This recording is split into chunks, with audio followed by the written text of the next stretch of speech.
au CNED, on a lancé plusieurs projets d'innovation avec en ligne de mire l'amélioration des apprentissages. Donc, je ne sais pas si on montre tout de suite un petit peu finalement dans quel contexte nous, on s'est posé des questions sur l'intelligence artificielle appliquée à l'empreinte mémorielle. Pour comprendre, le Centre national d'enseignement à distance a trois grosses missions. D'abord, assurer la continuité de scolarité des élèves qui ne peuvent pas se rendre dans un établissement scolaire pour diverses raisons, médicales, handicap ou pour les sportifs de haut niveau. On a des profils très différents. C'est notre première mission de service public. Et on est également... on offre aussi également un catalogue de formation pour la reprise d'études, pour la préparation au concours et pour la formation professionnelle. Et puis notre troisième mission, c'est d'être en appui opérationnel aux établissements présentiels en venant ajouter des services numériques. Donc on est très centré sur l'apprentissage qui s'appuie sur la techno et sur le numérique, avec des élèves qui sont majoritairement en autonomie devant leur plateforme et leur parcours d'apprentissage sur notre plateforme LMS. On a effectivement 60% qui est du public scolaire, de la petite section à la maternelle, 40% qui est de l'étudiant et à peu près 200 formations. Voilà, c'était juste pour resituer le fait que c'est important parce qu'on se pose des questions sur l'intelligence artificielle et comme vous le savez, l'intelligence artificielle commence à être intéressante à partir du moment où il y a du volume de données et où on peut commencer à faire un axe d'approche personnalisée. Donc, on est vraiment un acteur qui a du volume de données d'apprentissage et qui a un très fort besoin d'améliorer tout ce qui peut être accompagnement à la réussite des apprentissages. Et c'est pour ça que l'intelligence artificielle est particulièrement importante dans beaucoup de domaines liés à l'éducation pour nous. Donc, je vais vous parler plus précisément de notre retour d'expérience sur l'empreinte mémorielle. Donc, on l'a appelé comme ça, empreinte mémorielle, pour ne pas utiliser le mot ancrage qui est déposé effectivement, comme le rappelait Gilles. La question qui vous a été posée, c'est est-ce que vous pensez effectivement qu'on peut améliorer vraiment durablement la mémorisation des notions d'apprentissage via de l'empreinte mémorielle? Eh bien, nous sommes posé la même question et nous sommes posé aussi la question comment pour des élèves qui sont en autonomie d'apprentissage. Notre approche a été d'intégrer des briques d'empreintes mémorielles qui se sont appuyées sur des cours d'histoire-géographie en extrayant les notions essentielles et en venant mettre dans tout le parcours d'apprentissage des moments où on déclenchait son cycle de mémorisation. Auprès de à peu près 3500 élèves de troisième, quand on veut ouvrir des pilotes, on a tout de suite un très gros volume d'élèves chez nous, puisque vous avez vu, on est sur des grands volumes, une population de 120 000 apprenants. Donc, il a fallu trouver comment l'intégrer dans le scénario pédagogique d'apprentissage pour que l'élève, dans son parcours d'apprentissage, déroule et intègre ces moments de cycle de mémorisation. On a aussi été très attentif à l'impact sur l'organisation du travail et du temps scolaire, finalement, parce que comme on a des moments où on lance un cycle de mémorisation, et puis des moments où dans 3 jours, on va avoir un premier rappel, et puis peut-être dans 6 jours, 9 jours, selon qui on est, on va avoir un autre rappel, et bien tout ceci rajoute des moments de sollicitation des élèves. Donc, nous avons fait des courbes de sollicitation en fonction du nombre de notions essentielles qu'il y a dans une seule matière sur un niveau pour apprendre de cette expérience et découvrir un petit peu est-ce que l'empreinte mémorielle, ça fonctionne oui ou non envers nos élèves, comment nos élèves le comprennent dans un parcours qui est entièrement à distance, parcours scolaire qui se fait entièrement à distance. Donc, il n'y a pas de professeur qui vient animer une classe, hein, ça n'existe pas dans ce modèle-là. Il y a du tutorat, hein, mais pas le système connu par tous d'animation de classe. Donc, l'élève est autonome. Donc, comment la techno et comment l'application d'empreinte mémorielle vient chercher l'élève pour qu'il fasse son cycle de mémorisation. Et puis, comment tout ceci s'intègre et est-ce qu'au final, on a des élèves qui ont réellement mémorisé. Donc, c'était tout l'enjeu de cette approche. On a eu une approche itérative en étant très en contact avec nos élèves pour comprendre comment eux appréhendaient le dispositif. On s'est rendu compte que donc on a intégré 31 briques notionnelles dans une seule matière qui avait été décomposée en à peu près 10 unités dans l'histoire, la géographie et l'enseignement moral et civique. Ça représente à peu près 495 questions puisque le dispositif, donc c'est appuyé sur l'EdTech Domotio, fait 3-4 rappels par notion. Donc ça représente en total pour un élève sur une seule matière 495 questions sur toute son année scolaire qui interviennent donc à des moments différents. L'intelligence artificielle, ce qu'elle est capable de faire en s'appuyant sur la courbe d'oubli personnalisée de l'élève, c'est de venir faire des rappels personnalisés en fonction de chaque notion pour chaque élève. Donc, si on a mémorisé le nom de telle ou telle guerre et qu'on n'a par contre pas du tout mémorisé ce qui concerne le génocide arménien, eh bien, on aura des rappels plus tôt sur le génocide arménien et plus tard pour les noms des guerres, par exemple. Donc, on s'est rendu compte pour les chiffres clés aussi qu'on avait seulement 32% des élèves qui faisaient leur rappel au bon moment parce qu'ils avaient eu une perception que c'était une application avec plein de quiz. Ils aimaient bien ça, mais ils se disaient c'est pour réviser pour le brevet. Hein, on était sur le niveau 3e, ce sera pour réviser pour mon brevet. Donc, je ferai ça plus tard, juste avant le brevet. Voilà, puisque c'est un petit peu l'approche qu'ont les élèves quand ils veulent réviser. Ils révisent en masse juste avant les examens. C'est un petit peu l'idée. Donc, si on peut passer à la slide suivante, je vous ai mis une petite vue un petit peu de ce que ça ressemblait intégré dans notre plateforme d'apprentissage. On a à la fois notre cours qui se déroule, on rencontre une brique mémorielle, on déclenche le cycle d'empreinte mémorielle et après on a ce petit tableau de bord qui nous dit ce qu'on a à faire aujourd'hui comme rappel, ce qu'on a à faire dans 2 jours, dans 3 jours, etc. Pour qu'il y ait cette planification. Mais pour nous, en tout cas sur l'âge de la personne qui utilise un système d'empreinte mémorielle est important, il faut s'adapter. Pour des élèves de collège, de 3e, il faut qu'on les guide et qu'ils aillent naturellement faire leur rappel sans qu'ils fassent d'efforts de planification de leur part. Donc, il faut qu'il y ait soit un système de notification, soit ce qu'on est en train de mettre en place et que je ne peux pas vous montrer pour l'instant, un système de gamification qui va fidéliser l'élève et l'amener à faire ses rappels au bon moment pour que le principe même de l'ancrage mémoriel se fasse pour que ça finisse par basculer dans la mémoire à long terme parce qu'il respecte la temporalité à laquelle il doit faire ses rappels. Voilà, donc tout ceci pour dire que nos élèves ont bien aimé le dispositif, nous on y croit, mais on n'a pas encore de preuve d'efficacité de l'ancrage. On sait que sur les élèves qui ont fait qui ont vraiment été à l'heure pour faire leur rappel, ont eu le sentiment de mieux mémoriser, mais ça reste du déclaratif. On a besoin de continuer à progresser dans cette voie pour vraiment répondre à la question de est-ce que l'empreinte mémorielle est efficace ou pas. Pour nous, pourquoi on y croit? Parce que l'intelligence artificielle peut faire de la différenciation, que ce soit pour faire un système de mémorisation ou pour un autre système d'accompagnement des élèves, dans notre cas, qui font leur scolarité entièrement à distance.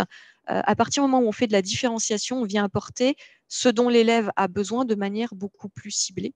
Donc, par conséquent, par effet de conséquence, ça devrait l'aider dans ses apprentissages. Mais on n'en est qu'au tout début de l'IA dans le domaine de l'éducatif, en tout cas en ce qui nous concerne en matière d'expérience. Et on va poursuivre dans cette voie pour justement continuer. On a une démarche très itérative centrée sur l'utilisateur, donc continuer à la fois à expérimenter sur le plan technique, sur le plan technopédagogique, ce que nous pouvons faire pour aider nos élèves dans leur processus d'apprentissage, et en même temps être très fortement connecté à nos élèves pour à la fois voir comment ils se saisissent des dispositifs innovants, mais aussi finalement mesurer un petit peu le bénéfice. Et peut-être qu'un jour, on ira jusqu'à l'utilité d'apprentissage ou social, mais qui est un petit peu déjà plus complexe à mesurer dans ce type d'expérimentation. Et aujourd'hui, c'est quelque chose que de toute manière, on va déployer puisque nous sommes convaincus que c'est un des moyens d'aider nos élèves dans le cadre d'un apprentissage à distance. Voilà pour la présentation. Je ne sais pas si vous avez des questions. Donc, vous allez généraliser cette application, c'est ça? On va la généraliser, oui. On va la généraliser et on va se réinterroger sur l'approche pédagogique. Et on a déjà lancé des développements pour davantage personnaliser l'interface, davantage la fondre dans nos espaces, parce que nous savons que nos élèves suivent leur plan de cours. Donc, plus c'est fondu, intégré dedans, mieux ça fonctionne. Et la deuxième chose, c'est que ce que je disais tout à l'heure, ils font pas leur rappel à l'heure, en fait, hein, le jour à date, en fait, hein. Et c'est dommage parce qu'on sait que c'est comme ça que le système d'ancrage fonctionne. Ouais. Donc là, on va gamifier. On va gamifier pour qu'on les fidélise, on les amène à, on va les guider en fait via les développements que nous sommes en train de faire et qu'on ajoute par-dessus le fonctionnel pur de Domotio, d'ancrage mémoriel, qui lui est l'algorithme qui vient générer le programme de mémorisation personnalisé pour chaque élève en fonction de ses réponses. Voilà, ça c'est ce que fait l'entreprise Domotio. Et nous, on rajoute eh bien, l'emballage qui va bien pour que ce soit pleinement intégré à notre plateforme d'apprentissage. Où est-elle accolée à un LMS? Elle est intégrée dans un LMS. Je vois des questions dans le chat. Donc, quand je parle de plateforme d'apprentissage, c'est notre LMS et dans lequel se déroule tout le parcours de nos cours. Et vous avez pu mesurer la différence entre les élèves qui suivent les rappels à date des autres?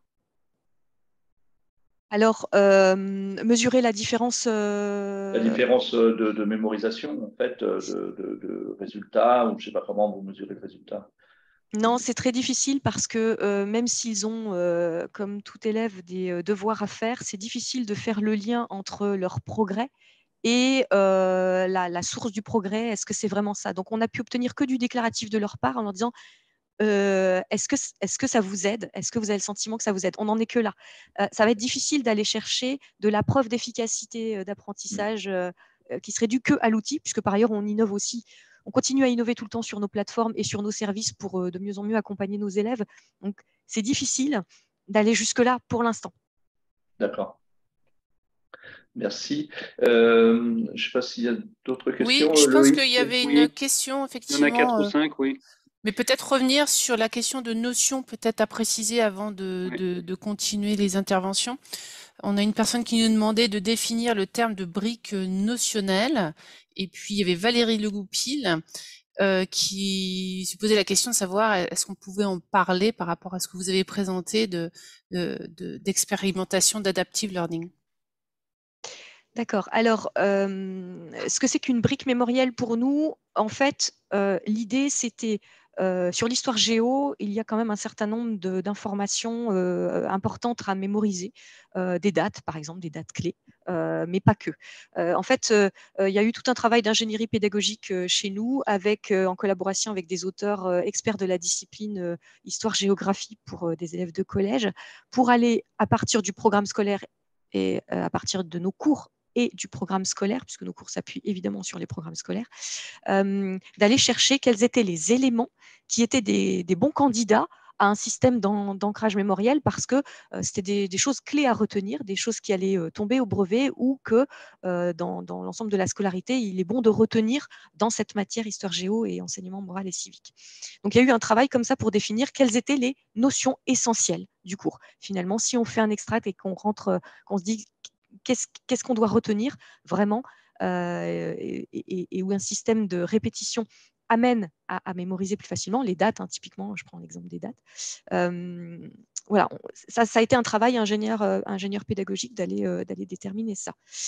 Voilà, je ne sais pas si c'est plus clair. Et pourquoi brique mémorielle? Parce que quand on est un élève du CNED, on arrive dans son espace, on a une première unité qui est chapitrée, qui dit qu'on va voir, par exemple, ce qui concerne la Première Guerre mondiale. Et puis, on a une première séance de travail avec de l'interactivité, et donc avec à la fois quelque chose à lire, quelque chose à jouer pour voir si on a compris, puis passer à la page suivante et à nouveau quelque chose à lire et quelque chose à jouer. Et puis ensuite, on passe à sa séance numéro 2, qui va peut-être être sur la suite, mais mis en forme autrement. Et une fois qu'on a fini sa partie histoire, avant de passer à la géographie, on dit, ben voilà, je viens de voir mes séances 1, 2 et 3 d'histoire géo, je démarre mon cycle d'ancrage. Et là, mon cycle d'ancrage me prépare un programme personnalisé avec mes questions sur les 3 séances que je viens de voir sur le génocide arménien, par exemple. Voilà. Et après, on sait que ça va se jouer ailleurs, dans un tableau de bord, sur les rappels. C'était une difficulté aussi, hein, c'est que on suit son cours de manière linéaire. Je viens de faire mon histoire. Bon, j'ai lancé mon petit cycle de mémorisation. Maintenant, je vais passer à la géographie. Et puis, au bout d'une heure, j'arrête. Je vais faire des maths. Et puis après, je vais faire. Voilà, ils essayent. Les élèves s'organisent comme ça. Voilà, c'est pour ça qu'on appelait ça des briques mémorielles, parce que finalement, c'est une étape dans l'apprentissage d'un élève, mais c'est pas une séance qu'il est en train de vivre. Il est en train de déclencher quelque chose qui va se jouer avec des temporalités différentes dans le temps et qui va s'étaler sur 1 mois, 2 mois, et qui va retrouver régulièrement. Voilà. Je ne sais pas si c'est plus clair sur la manière dont ça se présente. Si, tout à fait. Il y a plusieurs questions sur. On va y répondre et puis on va passer la parole à l'équipe du CAFOC. Mais quel LMS utilisez-vous, Ned? On utilise Moodle. Voilà. On utilise Moodle et on utilise une chaîne éditoriale numérique pour tout ce qui est interactivité, pour venir mettre en SCORM dans Moodle, pour ceux qui connaissent. D'accord, merci pour la réponse. Donc, nous allons passer la parole à l'équipe du CAFOC Bourgogne, qui a développé également une application de mémorisation pour ses apprenants. Donc, je laisse la parole à Pierre Billet et Aurélia Carrel pour nous faire un retour d'expérience sur l'outil mis en place au sein du CAFOC. Oui, merci. On peut commencer directement par la première slide. Donc, au CAFOC de Dijon, on travaille. Aurélia, on ne vous entend pas très bien. Ah, mince. Je pense que c'est le branchement. Vous êtes un peu éloigné du micro, je pense. Tu sais, change et puis change et revenir dessus. Alors, on entend mieux Pierre que vous. Peut-être que le micro est plus près de Pierre, peut-être. Ça va être juste ça. Alors, on va le rapprocher. Voilà, c'est bien là, je crois. D'accord, très bien, merci. Donc oui, le CAFOC de Dijon, on travaille dans la formation pour adultes. Et on a voulu en fait développer une application mobile d'ancrage amnésique pour des dispositifs de formation. Donc on peut passer à la première slide. Donc l'objectif de cette application qu'on a intitulée Mémorier, c'est d'ancrer durablement dans la mémoire des apprenants des notions fondamentales d'une formation. Donc très peu de notions, hein, on va dire 3-4 à peu près. Et on propose cette application aux apprenants qui ont terminé leur formation. C'est une application qui est facultative pour l'instant. Donc pour développer cette application, on s'est appuyé sur des travaux scientifiques, donc notamment les 4 piliers de l'apprentissage de Daen, hein, donc l'attention, l'engagement actif, le retour sur erreur et la consolidation. La courbe de l'oubli d'Emile Gauss que vous avez présentée tout à l'heure. Et on est dans une approche behavioriste avec la répétition. Donc pour développer une toute première version d'application, on l'a développée dans le cadre d'une formation qui s'intitule Capstar Express, qui est à destination de futurs tuteurs professionnels et maîtres d'apprentissage. Et ça, c'est une formation qui a été développée par tout un consortium national de CAFOC, dont le CAFOC de Dijon. Donc aujourd'hui, on est en phase de test de cette première version pour Capstar Express. À la diapo suivante, on vous a remis un petit peu le fonctionnement de la mémoire des humains, voilà, parce qu'on s'est aussi basé dessus pour développer notre application. Donc, le cerveau humain va mettre en œuvre 3 types de mémoire pour apprendre. Donc, d'abord la mémoire sensorielle qui va collecter les informations, la mémoire de travail qui va sélectionner, traiter et stocker temporairement ces informations en se basant sur l'attention. Et puis la mémoire à long terme, qui va encoder et stocker les informations. Et c'est elle qui va permettre l'apprentissage. Donc en fait, à ce niveau-là, on retrouve notre formation à Capstar Express. Et puis pour consolider un petit peu les informations, il faut faire un effort de récupération. Donc c'est ça qui va permettre la consolidation, c'est de la révision. C'est ce qu'a théorisé du coup Emile Gauss avec sa courbe de l'oubli. Et notre application se situe à cette étape de consolidation. Voilà, comme ça, vous voyez un petit peu le schéma. Pour consolider une information, il y a, les travaux scientifiques nous conseillent différentes choses. On les a, je pense, toutes suivies d'ailleurs pour développer l'application. Donc, c'est déjà de varier la forme de la répétition, d'intercaler des sujets de façon millefeuille, c'est-à-dire qu'une notion doit s'intercaler et pas être traitée en bloc à chaque fois. de susciter un effort de récupération chez l'apprenant en faisant se questionner, et puis de privilégier les répétitions fractionnées dans le temps, hein, c'est-à-dire que plus une information est récupérée, plus elle va être ancrée dans cette mémoire à long terme, et à un rythme expansé. Donc, on va augmenter en fait la durée entre deux révisions au fur et à mesure de l'avancée dans les révisions. Voilà un petit peu pour situer notre application dans le fonctionnement de la mémoire. À la diapo suivante, voilà, on vous a un petit peu expliqué plus en détail du coup, notre application Memories by Capstar Express. Donc, pour cette formation, on a sélectionné 4 notions fondamentales. Pour chaque notion, on a inventé 12 mini-jeux variés hein, pour respecter la variation de la forme. Donc, c'est des jeux assez simples. Hein, on a des jeux du pendu, des anagrammes, des vrais-faux, des QCM. Voilà, des petits jeux qui sont très rapides à réaliser. On a fait 6 niveaux de difficulté par notion. Donc, en fait, on retrouve 2 jeux par niveau de difficulté. On a ce qu'on a appelé un jeu un petit peu initial et puis un jeu équivalent qu'on aura en fait si on s'est trompé au jeu initial. On a un algorithme par notion, donc c'est lui qui va déterminer l'ordre, la fréquence, le niveau de difficulté des jeux. Et donc cet algorithme favorise l'ancrage numérique avec l'idée de la répétition espacée à un rythme expansé. Et cet algorithme va reposer donc sur la réponse de l'apprenant en fonction s'il a juste ou faux. Il aura un jeu et puis ce jeu est vraiment, voilà, la niveau de difficulté est déterminé en fonction de sa réponse. Et le fait d'avoir un algorithme par notion, donc ici on en a 4, c'est ce qui va nous permettre en fait d'intercaler les sujets et de ne pas avoir tous les jeux d'une notion, tous les jeux d'une autre notion, etc. Pour chaque jeu, on a des feedbacks systématiques pour le retour sur erreur. Dans une logique de gamification, on a aussi prévu 4 badges à gagner. Donc, en fait, une fois que l'apprenant a passé les 6 niveaux de difficulté d'une notion, il gagne un badge. Et puis, on a des ressources qui vont être débloquées au fur et à mesure de l'application. Donc, ces ressources, ça peut être des infographies, ça peut être des techniques mnémotechniques qui vont être téléchargeables et consultables à tout moment par l'apprenant. Et sur la slide suivante, pour vous montrer un petit peu comment fonctionne notre application, donc en fait, l'apprenant il suit sa formation, donc ici Capstar. Une fois qu'il a terminé sa formation, il va pouvoir télécharger, s'il le souhaite, l'application, donc soit sur iOS, soit sur Android. Il va s'y connecter avec ses identifiants. Et puis, il va recevoir des notifications sur son téléphone lorsqu'un exercice de révision est disponible. Donc, lui, il n'a pas du tout la main sur ce rythme, hein, c'est le téléphone qui l'avertit qu'un jeu est disponible. Donc, le mieux, c'est qu'il réponde au jeu au moment où il reçoit pour respecter ce rythme, mais il peut reporter le jeu si besoin.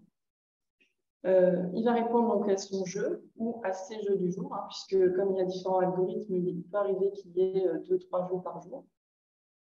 Il va débloquer ses ressources au fur et à mesure et puis gagner des badges lorsqu'il va valider une notion complète. Et donc, le parcours dans l'application va se terminer quand il aura débloqué ces 4 badges. Il faut compter, si l'apprenant ne se trompe jamais dans ses réponses, il faut compter à peu près 1 mois et demi pour terminer l'application. Et donc, l'objectif de cette application qui est intégrée à un dispositif de formation, hein, c'est que la formation donc, va servir donc, dans ce cas-là aux tuteurs et maîtres d'apprentissage en les préparant donc, par leur formation initiale, en les outillant par toutes les ressources qu'on leur fournit à la fois dans la formation et dans l'application, et en se rappelant grâce aux révisions dans l'application mobile.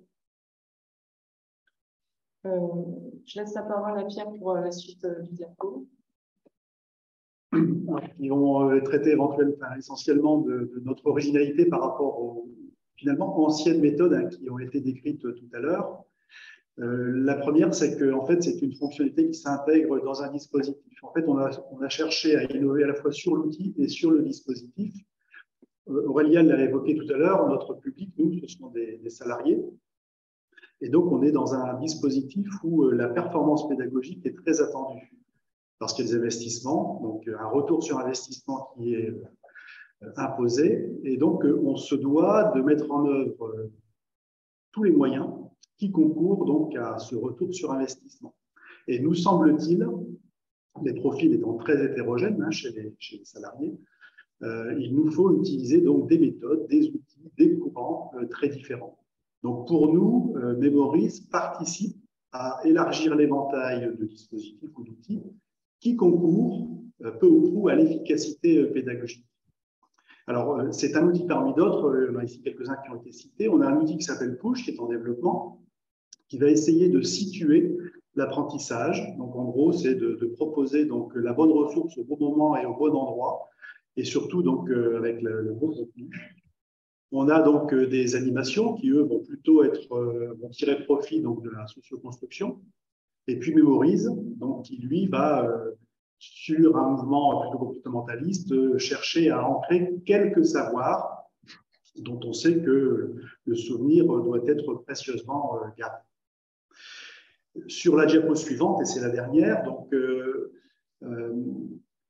et pour répondre peut-être à la fois à la première question de sondage et puis sur l'introduction de l'IA progressive dans nos dispositifs, c'est de constater que finalement l'outil Memories va encourager donc, les feedbacks qu'on va espérer être les plus pertinents possibles pour toujours renvoyer de la théorie vers l'expérientiel ou l'inverse, vers le savoir, de la mémoire vers la remédiation, etc. Et l'association des divers courants, des divers outils, des diverses méthodes doit sans doute essayer de satisfaire le plus grand nombre.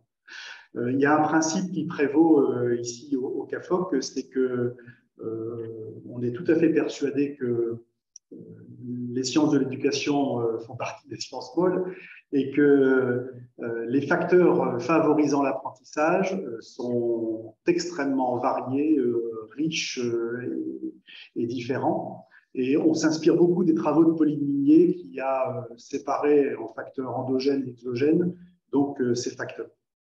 Et à chaque fois que l'on tente, que l'on met en œuvre des outils comme Memories, on essaye de qualifier quels vont être les bénéfices par rapport aux facteurs endogènes ou exogènes, donc favorisant l'apprentissage. Autre intérêt aussi des usages de ces outils, en les situant donc au travail, dans le monde social, etc., c'est d'embrasser donc ce que Philippe Carré appelle les mondes sociaux, et donc de s'élargir vraiment à la formation tout au long de la vie, en intégrant donc l'académique, c'est ce qu'Aurélia décrivait en cette formation initiale qui permet de se préparer, d'acquérir le SMIC culturel pour ensuite exercer les fonctions de tuteur, mais ensuite l'exercice proprement dit, donc l'expérientiel, le monde de travail, et puis aussi le monde social, où vont se passer beaucoup de choses. Et enfin, le lien avec l'IA pour nous, et on est quelques-uns à avoir beaucoup de mal à répondre de manière tranchée sur le premier sondage qui a été opéré. On est attaché, nous, à un laboratoire en sciences de l'éducation, donc avec voilà, une préoccupation extrêmement forte sur les facteurs favorisant l'apprentissage, mais on travaille également avec d'autres laboratoires, comme le CIAD, par exemple, ici, qui travaille sur l'intelligence distribuée. Et on est souvent confronté à deux philosophies assez différentes. Par contre, on est persuadé que l'expérience vaut le coup d'être tentée et on considère que l'ancrage mnésique, en tout cas chez nous, est un premier pas vers l'adaptive learning. Alors, avec toutes les précautions et toute les modesties qui doivent entourer notre démarche, on imagine que peu ou prou, et au vu du nombre de salariés auxquels on s'adresse, ici à Dijon, on forme à peu près 2500 salariés par an sur le tutorat, mais notre consortium de CAFOC, lui, embrasse un nombre bien plus important de salariés. Donc, on fait le pari que cette collection de data va nous permettre sans doute de tirer enseignement donc, des réactions, des interactions qui vont être attachées donc, au push et aux Memories. Et donc, cela va nous engager vers une personnalisation, une individuation de plus en plus poussée qu'on pourra qualifier peut-être un jour d'adaptive learning. Donc voilà un peu le contexte, vous l'avez compris. Donc on s'intéresse à des adultes, à des gens qui pratiquent, donc à des salariés, et pour lesquels donc, des financements ont été mobilisés et les auteurs de ces financements recherchent à vérifier que leurs investissements ont été profitable. Merci pour cette présentation. Nous avons quelques questions. On nous demande comment vous avez mesuré l'efficacité en termes d'ancrage de Memories. Alors pour l'instant, on est en phase de test, donc on n'a pas de retour. Par contre, ce qu'on a prévu de faire, c'est dans quelques mois, faire passer un questionnaire auprès des apprenants de la formation Capstar, donc qu'ils aient ou non téléchargé l'application pour voir s'ils ont retenu les notions. Donc on devrait comparer est-ce que les personnes qui ont utilisé l'application ont mieux retenu les notions que celles qui n'ont pas utilisé. Mais là, ce sera dans plusieurs. Il faut encore du temps, c'est cool pour qu'on puisse mesurer l'efficacité. D'accord, donc une évaluation à froid, et vous avez une idée de combien de mois après la formation vous allez le faire? On n'a pas encore défini, on pensait peut-être à 6 mois, 1 an. On verra, c'est encore en cours de réflexion. Et sur cette fréquence, on nous pose une question justement sur la fréquence des répétitions. Comment est-elle mise en place, cette périodicité de répétition, et comment sont définis les moments de répétition? Est-ce que c'est donc ça, c'est au niveau de l'algorithme. Donc on s'est basé sur la courbe de l'oubli des bingos et sur d'autres travaux scientifiques. En fait, dans le cas où l'apprenant a juste pas ses réponses, on va doubler le temps entre chaque écart de révision. Donc par exemple, on a une question, le lendemain on en a une autre, 2 jours après, 4 jours après, 8 jours après, voilà, on double à chaque fois. Et dans le cas où il a faux, il a un jeu de même niveau de difficulté le lendemain. D'accord. Peut-être qu'on pourrait aussi poser la même question au CNED, parce que du coup, les 495 questions là, finalement, sur l'histoire, comment elles vont se rythmer tout au long du parcours, finalement, est-ce qu'elles sont distribuées un petit peu égrenées tout au fil du parcours ou à des moments clés? Elle se joue exactement comme vient de le décrire l'équipe CAFOC. C'est un algorithme qui gère la répétition en fonction de si dans le quiz la question 1 est fausse, eh bien elle va être jouée plus tôt. Donc l'algorithme fait ce premier calcul-là. Ça se joue côté Domosio. Et l'algorithme fait une deuxième chose, c'est que l'IA repère à partir du moment où on commence à avoir pas mal de réponses sur une question, on va dire à partir d'une cinquantaine de cas, on peut commencer à avoir une IA qui sait rediriger les choses. Elle va détecter s'il y a des questions qui sont plus difficiles que d'autres, et ça va donner 2 choses. D'une part, de pouvoir prioriser les questions les plus difficiles en fin de cycle d'ancrage plutôt qu'en début, pour que ce ne soit pas un frein parce que la question est mal posée, par exemple. Et pour nous, équipe, peut-être de pointer sur des questions qui sont tellement mal formulées que ça, à elle seule, elle représente une difficulté pour la répondre. Donc une erreur en fait d'ingénierie pédagogique et donc d'accessibilité pour un apprenant.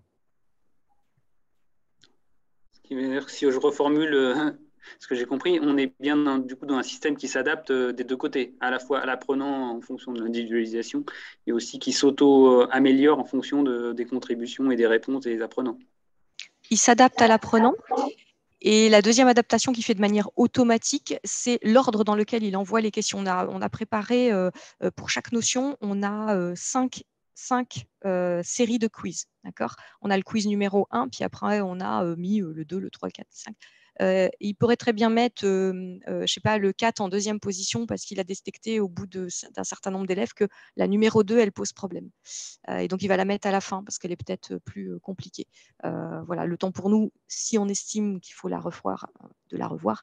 Là, on n'a pas eu le cas. Clairement, on a l'IA qui a joué dans l'ordre les questions, et c'est quelque chose sur lequel on n'a pas encore fait de retour d'expérience pour mesurer cet aspect-là de l'intelligence artificielle. Merci. Il y a une autre question qui avait été posée tout à l'heure, je vous la repose là maintenant, là, parce qu'on l'a vu sur le CAFOC, en fait, qu'il y a une application smartphone. Vous avez une application smartphone, vous avez prévu d'en faire une ou pas? Oui, on en fait une. En fait, il y en avait une dans l'expérimentation de l'année scolaire qui vient de passer. Et sur cette année-ci, on fait la nôtre, en fait, toujours à partir de l'algorithme, mais on fait la nôtre pour exactement la même chose, les mêmes besoins. C'est qu'on a besoin que ce soit pleinement intégré à l'environnement d'apprentissage familier pour nos élèves, de manière à avoir des automatismes d'utilisation, fidéliser l'utilisation et l'intégrer pleinement dans le parcours d'apprentissage. On fait la nôtre. Et c'est synchronisé, c'est-à-dire que ce qui se joue sur le téléphone se voit sur l'espace d'apprentissage sur ordinateur et inversement. Il y avait une autre question tout à l'heure qui vous était destinée. Là, on a vu un peu aussi dans le cas du CAFOC, en fait, sur la gamification. Qu'avez-vous imaginé comme modalité de gamification? On a vu dans le cas du CAFOC les badges, les feedbacks immédiats, etc. et tout, des ressources complémentaires. Qu'est-ce que vous proposez, vous, pour gamifier en fait, le parcours de l'élève en fait? Alors, les feedbacks immédiats, ils existent déjà, effectivement. C'est les quiz, hein, je pense que c'est la même chose. Ça se joue, on a tout de suite la réponse. Ce qu'on a imaginé en gamification, c'est un système de XP couplé à des badges. Donc, on s'appuie vraiment sur les systèmes de jeu, c'est-à-dire plus on est régulier dans son apprentissage et plus on progresse vers l'obtention d'un badge. Et puis, on gagne des XP à chaque intervention. Et surtout aussi, on avait détecté chez les élèves, hein, donc c'est des élèves de 3e, que essayer de leur expliquer le système d'ancrage, ça sert vraiment à rien. Il faut les emmener dans quelque chose, il faut les accompagner dans un parcours dans lequel ils s'inscrivent un petit peu naturellement. Et par conséquent, une des choses qui est engageante pour les élèves, c'est de voir tout de suite à quoi ressemble l'outil. Ce qui n'était pas le cas dans la première formule, c'est-à-dire que le système d'ancrage, normalement, il se joue, on laisse passer 2-3 jours avant d'avoir ces premiers rappels du cycle de mémorisation. Et là, pour nos élèves, on a choisi de sacrifier des questions zéro en fait à ce cycle d'ancrage pour que les élèves voient tout de suite à quoi ça ressemble, puisque pour avoir fait des tests avec eux, dès qu'ils voient à quoi ça ressemble, c'est tellement rapide et c'est tellement sympa au niveau de l'interface, ils adhèrent tout de suite, ils disent « Oh, j'aime bien, j'ai envie de tout faire, mais j'ai envie de tout faire d'un coup ». Et donc voilà, on sait qu'en affichant tout de suite à quoi ça ressemble, on sait qu'on va les engager. Ensuite, en fidélisant avec un système d'XP et de badge qui sera visible dans leur espace. On espère aussi que, voilà, on pourra se le redire si on a un autre événement comme ça dans un an, voilà, que ça va aider à être régulier, à faire ces rappels au bon moment et vraiment faire un travail de mémorisation. Et grâce au machine learning, est-ce que vous faites évoluer l'application au fur et à mesure ou pour l'instant elle est développée et vous laissez faire l'algorithme? Ou est-ce que vous allez vous corriger l'algorithme, vous avez des besoins de correction de l'algorithme au fur et à mesure des résultats observés? L'algorithme, comme il se base sur une intelligence artificielle, il se nourrit de tout ce qu'il joue comme réponse au quiz et comme proposition de cycle. Donc, il se nourrit de tout ça. Donc, en fin de compte, il fonctionne en autonomie en continuant à augmenter son nombre de données et en continuant voilà, à faire du programme de mémorisation personnalisé à l'élève. Et après, je distingue la partie interface, donc au sens ergonomie, interface homme-machine, qui amène un élève à avoir une utilisation intuitive de l'outil qui est différent et sur lequel nous, on s'investit là-dessus. En revanche, pour l'instant, on reste sur l'algorithme d'IA qui est développé par Domosio. On ne cherche pas à développer une autre IA pour le moment sur la base de celle-là. On a besoin d'aller plus loin dans l'expérience et de répondre à toutes nos autres questions qui sont celles que vous vous posez aussi. On voit bien qu'on se pose tous les mêmes questions. Finalement, on se dit, on y croit. C'est pour ça que ça fait presque moitié-moitié entre oui, on y croit, mais en fait, c'est pas prouvé. On a tous envie de voter sur les deux en même temps en disant les preuves scientifiques, on les a pas encore, mais on y croit et on a besoin d'avancer. Non, mais je pensais, si j'ai bien compris, l'algorithme, à la fois, il se nourrit des réponses individualisées de chaque personne, et donc il adapte le programme à chaque personne. C'est c'est donc un adaptive learning. Et puis par ailleurs, il se nourrit aussi des réponses de l'ensemble du groupe et fait évoluer le programme en fonction de l'ensemble du groupe.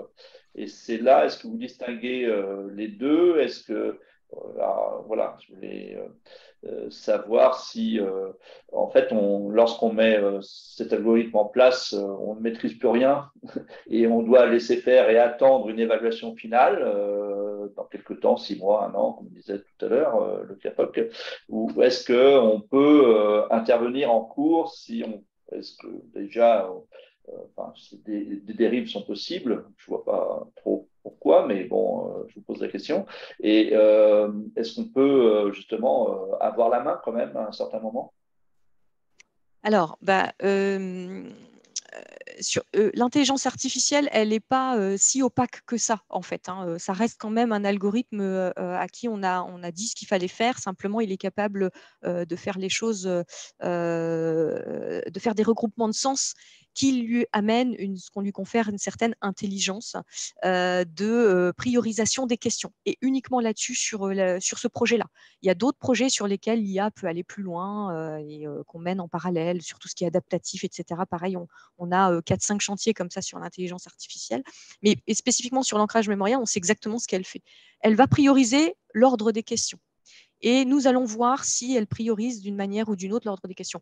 Il n'y a pas énormément d'impact, il n'y a pas énormément de risques que l'IA se mette à faire des choses qu'on ne maîtriserait pas et qui impacteraient les apprentissages. Pas dans ce cadre-là, il n'y a pas vraiment de risque. Est-ce qu'on peut intervenir, nous? En fait, nous, tel qu'on est organisé, on n'a pas de professeur qui anime des classes. On a du tutorat, on a de l'accompagnement, mais on ne peut pas, vu le nombre d'élèves que nous avons, c'est absolument impossible d'avoir un prof pour même 30 élèves. Donc, nous n'intervenons pas. Nous intervenons si, à un moment donné, on se rend compte qu'il y a systématiquement des difficultés sur la même question. C'est que la question est mal posée et là, c'est notre rôle en tant que concepteur, ingénieur pédagogique et enseignant de venir reformuler la phrase et ses réponses parce que si tout le monde se trompe, c'est pas normal. Voilà, c'est une erreur de notre part. Donc, on corrige et ça se limite à ça, en fait, sur ce qu'on peut avoir comme besoin d'intervenir dans le dispositif. On laisse jouer. Voilà, je ne sais pas si c'est plus clair dit comme ça. Oui, oui, tout à fait. Bien. Et j'ai la même question pour Pierre et Aurélia.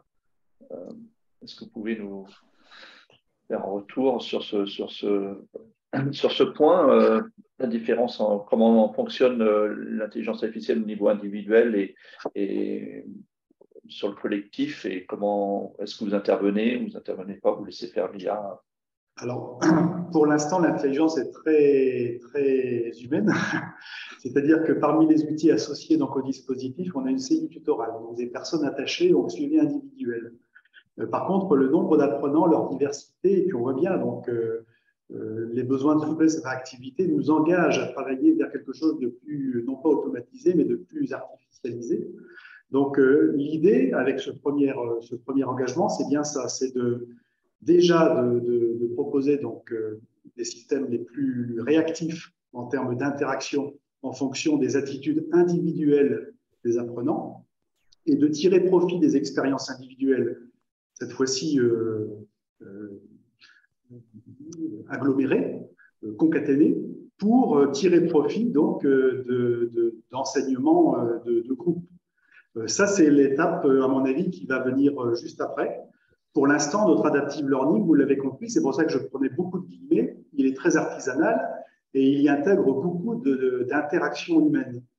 Et ce que l'on cherche à investiguer, notamment avec Memorize, c'est bien cette première donc, brique qui va nous permettre à la fois donc, de faire une réponse individuelle, mais aussi peut-être de capitaliser pour demain et tirer profit donc, des expériences utilisateurs. D'accord. Merci. Il reste 4 minutes, donc il y avait une question là, peut-être que si vous pouviez essayer d'y répondre de façon assez courte, par une question posée par Marielle, qui va vous concerner à la fois le CAFOC et le CNED, je pense.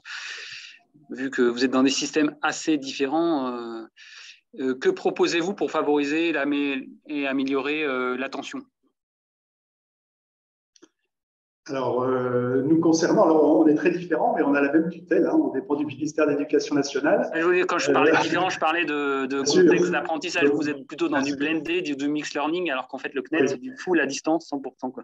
Alors, ça, à mon avis, la question est essentielle. Hein. Parmi les facteurs favorables, donc il y a l'inaction, il y a la motivation, il y a la capacité donc, de l'apprenant à se mobiliser sur le sujet, etc. Et donc, là, pour le coup, ce sont les ingénieurs pédagogiques en amont, lorsqu'ils conçoivent les activités, qui essayent donc de donner du sens, d'ancrer dans le réel, notamment pour nous qui nous adressons à des salariés, donc à des gens qui pratiquent. Donc, donner du sens. On reprend donc les grands fondamentaux donc, que Knowles a évoqués concernant l'apprentissage des adultes. Donner du sens, ancrer dans le réel, réinvestissement possible rapide, et puis surtout vérifier à chaque fois, donc, dans un premier temps, l'adhésion et surtout le maintien de l'intérêt de l'apprenant. Du côté du CNED, vous avez… Oui. Avec le micro, c'est mieux. Oui, du côté du CNED, nous, c'est effectivement d'arriver à… on l'a fait sur une population jeune. On va le faire aussi sur une population lycée. On verra s'il y a des différences. Mais la question, c'est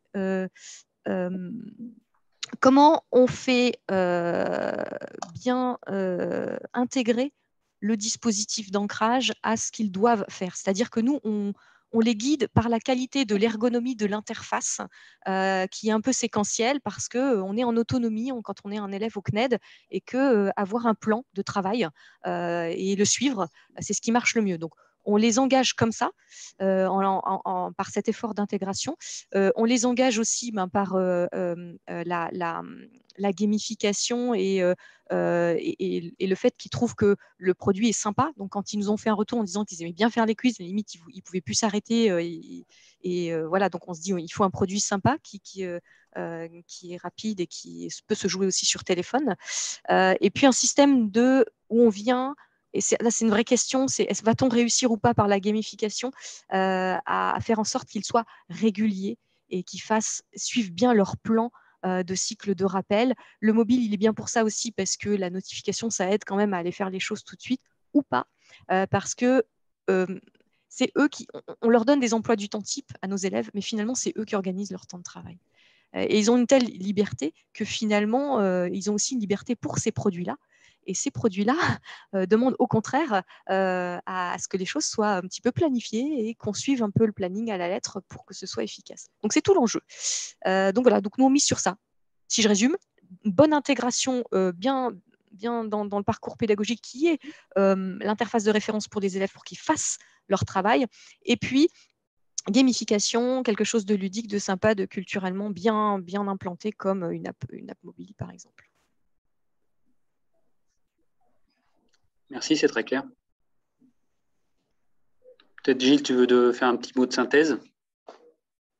Tout d'abord, remercier nos intervenants. Je crois que c'était très intéressant d'avoir ces deux retours d'expérience. On voit le sujet de l'intelligence artificielle qui m'est cher.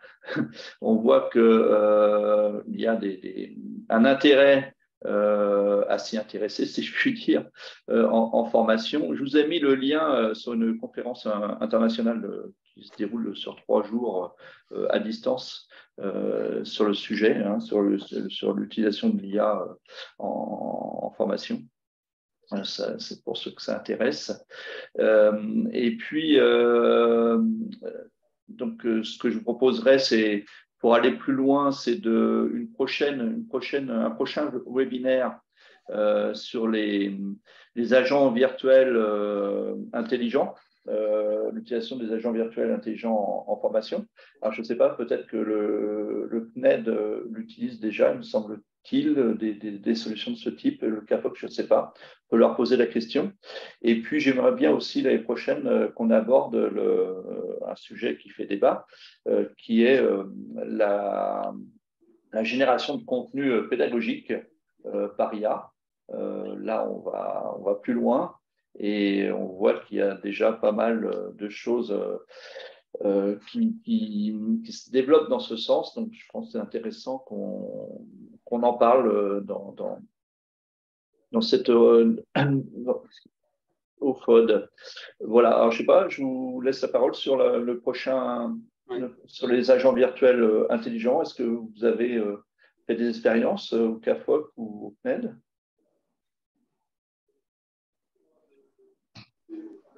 Au CAFOC de Dijon, non. Oui, nous, on a fait des expériences avec Professeur Bob, et j'ai vu que quelqu'un dans la salle était de chez Professeur Bob d'ailleurs. Oui, sur agent conversationnel, oui, une IA qui est capable de traiter des corpus de cours entiers et qui génère effectivement des questions, des réponses pour venir donner une réponse issue du cours sans avoir à le chercher. On a expérimenté ça. On a d'autres idées aussi dans le même type d'interaction. Enfin, je pense que sur l'IA, il y a une personne qui le dit, on en est qu'au tout début, un petit peu des expériences dans un domaine éducatif, et on a besoin de confronter ça à la réalité de plus en plus. C'est ce que fait le CAFOC, ce que font d'autres aussi, hein, mais on a besoin d'aller confronter ça le plus possible et puis faire du retour d'expérience pour progresser sur le sujet, toutes les possibilités offertes par l'IA aujourd'hui dans le domaine éducatif. Isabelle, alors ce sera peut-être le mot de la fin, du coup. On voit que du coup, il y aura plein d'autres webinaires sur l'IA, c'est très bien. Effectivement, c'est professeur Bob qui avait posé la question de l'attention. On vous remercie pour votre participation. On vous rappelle que du coup, vous pouvez suivre tous les médias du FOD sur le site internet, sur LinkedIn ou autre, en fait, pour avoir un petit peu notre programme. On vous invite à nous proposer des sujets. À venir, on a pas mal de sujets dans la banette sur la réalité virtuelle, la réalité augmentée, le métavers, la sobriété numérique, enfin pas mal de choses en fait. Voilà, donc on vous invite à suivre notre actu. Et